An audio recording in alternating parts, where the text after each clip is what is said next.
The fourth time they passed me over, they gave the job to someone I had trained. I had been at the company for 6 years. I had a first-class degree in computer science from a Russell Group university, 4 years more experience than the role required, and performance ratings that had been described as exceptional in 3 of the last 4 annual reviews. The person they promoted instead of me had been in the company for 18 months. I had personally delivered his induction. I had written the documentation he used every day. And on the day he was announced as the new senior engineer, my line manager, a man I will call Craig, sent me an email saying he hoped I would continue to develop in my current role. Develop. I have thought about that word a great deal. Develop. As if 6 years, a first-class degree, and 3 exceptional ratings were a foundation that needed more time to set. I am a black man in a predominantly white technical team in a company that describes itself in its annual report as committed to diversity and inclusion. I am telling you this story not to make a political point, which I am entirely uninterested in making, but because the data tells a specific story and the data is what eventually won. The 5th time I was passed over, 5 in case you lost count, was for a role I had helped write the job description for. Craig had asked me to draft the specification in February. By April it had been posted. By June it had been filled.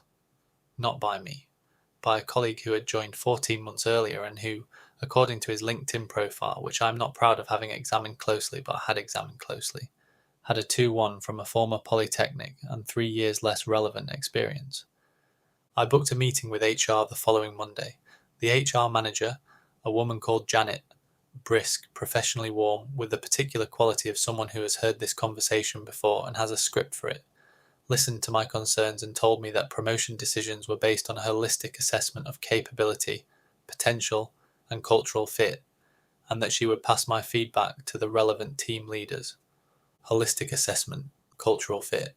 I nodded and left and called a solicitor from the car park. Let me pause here, 2 minutes in, because I want to ask you something.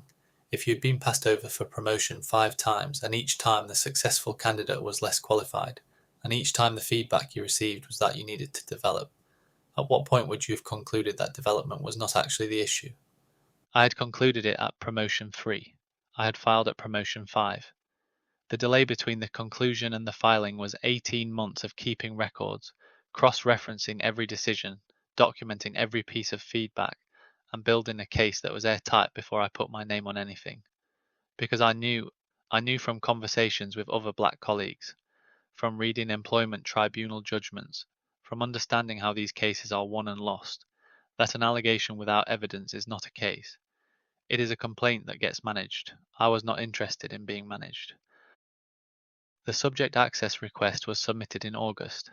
Under the UK GDPR, a company is required to provide all personal data it holds about you within 1 month of request. Craig, it turns out, had been using a shared management spreadsheet to track performance ratings, promotion readiness, and compensation for the entire engineering team for the previous 3 years. The spreadsheet was personal data. It was provided in the disclosure bundle. The junior employee was a woman called Priya, analyst, 18 months in, fierce, who had seen the spreadsheet during a management meeting she had been asked to minute and had immediately recognized what it showed. Priya had contacted me 2 weeks after I filed. She said she had a note from that meeting. She said she was terrified. She gave a statement anyway. The midpoint of this story is when my barrister opened the spreadsheet on the tribunal screen. The spreadsheet contained 47 rows. Each row was an employee. Each row had a column for performance rating, a column for promotion readiness score out of 10, and a column for current salary. There was also a column that no one had thought to remove before sending the file, labelled in Craig's own hand as notes, in which he had made brief observations about each employee. My notes column read, "Strong technically, needs to work on executive presence." Executive presence. I want to give Craig something here because dimension is owed. Craig had come up through a technical environment where success looked a particular way, confident in meetings, verbally dominant, quick to speak rather than quick to think.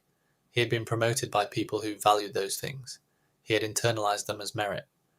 When he looked at me and saw someone who spoke when he had something to say rather than to fill space, who deferred to the data rather than the narrative, who was precise where others were expansive, he did not see a different kind of excellence. He saw a deficit. I do not believe he sat down one morning and decided to discriminate.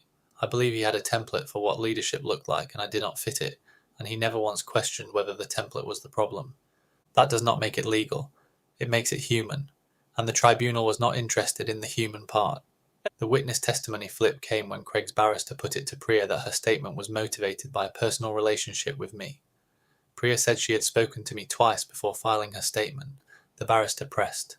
Priya said calmly and without hesitation that she had also spoken to 3 other colleagues of colour who had left the company in the previous 2 years, and that all 3 had described identical experiences with Craig, and that she had notes from those conversations too. She had not mentioned the additional conversations to anyone before the hearing. Not to me. Not to Francis. 3 former colleagues. Identical pattern. All gone. The tribunal found in my favour on direct race discrimination and victimisation. Partial win. They did not find that the entire promotion process was structurally discriminatory, only that my specific treatment had been discriminatory. The compensation was £62,000, inclusive of injury to feelings.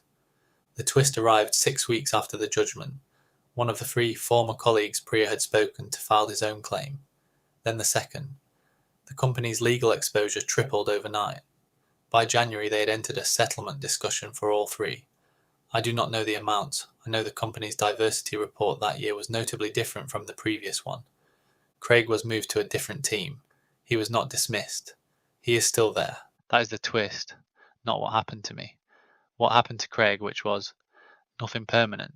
If you were Priya, knowing what it might cost you, would you have given that statement? I've asked her. She says she would do it again. I believe her. I think about that more than the £62,000.